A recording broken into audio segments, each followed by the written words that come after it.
প্রিয় দেশবাসী, 2024 সালের 3 অগস্ট আমরা এক দফার ঘোষণার মধ্য দিয়ে ফেসিবাদের পতন আমরা ঘটাতে পেরেছি। কিন্তু আমাদের প্রত্যাশিত নতুন রাষ্ট্র গঠন অর্থাৎ নতুন বন্দোবস্তের যেই আকাঙ্ক্ষা, যেই প্রতিশ্রুতি আমরা বাংলাদেশকে দিয়েছিলাম, জনগণকে দিয়েছিলাম, সেটির যাত্রা এখনো পর্যন্ত সম্পন্ন হয়নি। সেটির লড়াই এখনো পর্যন্ত আমরা করে যাচ্ছি। আমরা বিগত জুলাই মাসে বাংলাদেশের 64টি জেলায় গিয়েছি। আমরা আমাদের দেশ গড়তে জুলাই পদযাত্রা করেছি।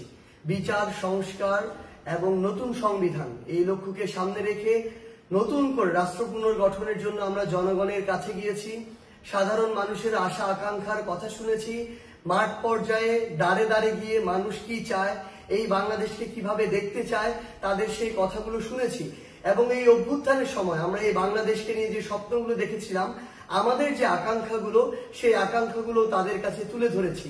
এবং এই যে সামগ্রিকভাবে বাংলাদেশের প্রত্যেকটি জায়গায়, জেলায় গিয়ে মানুষের যে চাওয়া পাওয়া আকাঙ্ক্ষা, সেগুলোকে ধারণ করে আমরা আগামী দিনের আমাদের যে ইশতেহার, সেই আমাদের এনসিপির ইশতেহার সাজিয়েছি।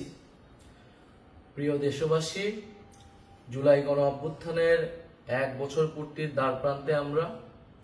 আগামীকাল 3রা আগস্ট। আমরা 3রা আগস্ট আবারও শহীদ মিনারে জড়ো হচ্ছি। আমরা নতুন বাংলাদেশের আকাঙ্ক্ষা নিয়ে কাজ করছি। আমাদের কাছে জুলাই কোনো সমাপ্তি ছিল না, জুলাই ছিল শুরু, একটি সম্ভাবনার শুরু, আকাঙ্ক্ষার শুরু।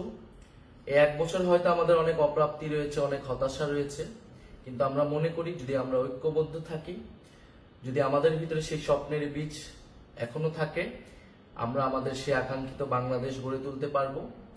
আমাদের গত 1 বছরের অভিজ্ঞতা, 1 বছরের সীমাবদ্ধতা সবকিছু মিলিয়ে আমরা সামনের দিনের পথ চলতে চাই। আমরা দেশ গড়তে জুলাই পদযাত্রায় আমাদের যে অভিজ্ঞতা, মানুষের যে আকাঙ্ক্ষা, আমরা সবকিছু মিলিয়ে আগামীর যে নতুন বাংলাদেশ, সেই নতুন বাংলাদেশের ইস্তিহার পাঠ করতে চাই।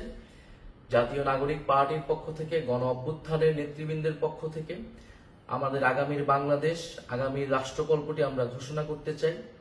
যেই তরুণ প্রজন্ম, এই বাংলাদেশের মানুষ কিরকম বাংলাদেশ দেখতে চায়, আমাদের বাংলাদেশটা কিরকম হবে, আমরা যেই নাগরিক মর্যাদার বাংলাদেশের কথা বলি, বৈষম্যহীন গণতান্ত্রিক বাংলাদেশের কথা বলি, যেই দায় ও দরদের রাজনীতির কথা বলি, আমাদের শিক্ষা, স্বাস্থ্য, কর্মসংস্থান থেকে শুরু করে বাংলাদেশের যে সমস্যাগুলো রয়েছে, সেই সমস্যা সমাধানের উপকল্পটি কি হবে, আমরা সেই রাজনীতির রূপকল্পটি আমাদের ভবিষ্যৎ কর্মসূচিটি আমরা প্রকাশ করতে যাচ্ছি।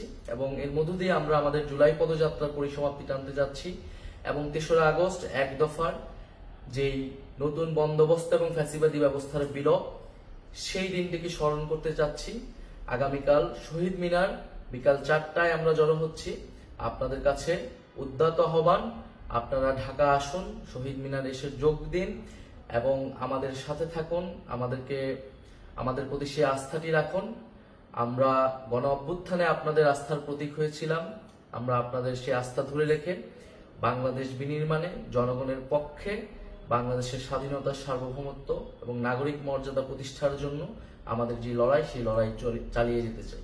আগামীকাল শহীদ মিনারে দেখা হচ্ছে বিকাল 4টায়।